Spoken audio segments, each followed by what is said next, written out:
নমস্কার বন্ধুরা, আমি প্রমীলা চলে এসেছি আপনাদের জন্য গোপাল ভাঁড়ের একটি গল্প গোপাল বনাম হাস্যরাম গল্পের দ্বিতীয় এবং অন্তিম পর্ব নিয়ে। তাহলে চলুন দেরি না করে শুরু করি আজকের গল্প। হাস্যরাম চোখে মুখে আকস্মিক বিষাদের ছাপ এঁকে বলল, কি ব্যাপার ভায়া, কোনো বিপদ ঘটেছে নাকি? তেমন কিছু নয়, বয়স হয়েছিল, আজ না হোক কাল তো।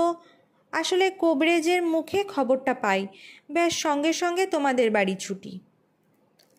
গোপালের কথায় হাস্যরামের বুকের ভেতর ধড়াস ধড়াস করতে থাকে। নিজেকে সামলাতে না পেরে কেঁদেই ফেলল। কপালে হাত দিয়ে পথের মাঝে বসে বিলাপ পেরে কাঁদতে লেগে গেল।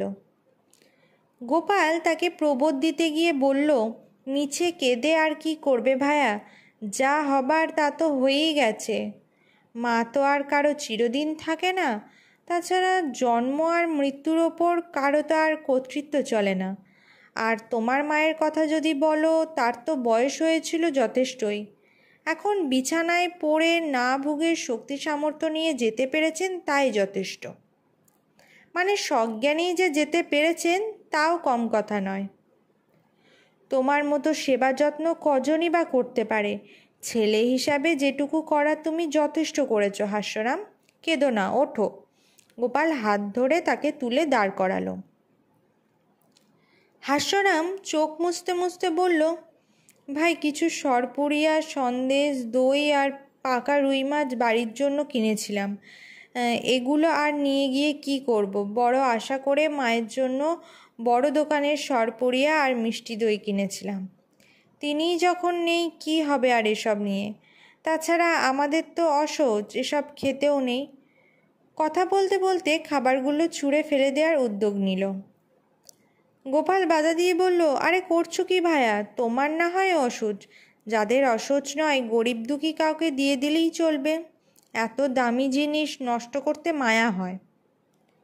হাস্যরাম খাবারগুলো গোপালের হাতে তুলে দিয়ে বলল, তুমি যা যা ভালো বোঝো করো, আমার মাথায় কিছু আসছে না। সে এবার কাঁদতে কাঁদতে বাড়ির দিকে রওনা দিল। গোপাল খাদ্যবস্তুগুলো নিয়ে লম্বা লম্বা পায়ে রাজপ্রাসাদের দিকে হাঁটা জুড়ল। সে এবার রাজা কৃষ্ণচন্দ্রকে পুরো ব্যাপারটা তার কাছে ব্যক্ত করল।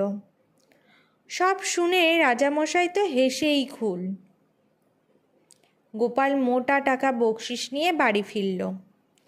হাস্যরাম গোপালের কাছে এভাবে জব্দ হয়ে একেবারে চুপসে গেল। এবার থেকে গোপালকে মান্য করতে লাগলো, আর প্রকাশ্য সবাই স্বীকার করে নিল গোপাল তার চেয়ে অনেক উঁচু দরের হাস্যরসিক। তো বন্ধুরা, এই ছিল আজকে আমাদের গল্পের দ্বিতীয় এবং অন্তিম পর্ব। গল্পটি যদি আপনাদের ভালো লেগে থাকে অবশ্যই লাইক, শেয়ার, কমেন্ট করবেন এবং চ্যানেলে যদি নতুন হয়ে থাকেন চ্যানেলটিকে সাবস্ক্রাইব করে আমার পাশে থাকবেন। ফিরে আসবো খুব তাড়াতাড়ি নতুন একটি গল্পের সাথে। ধন্যবাদ।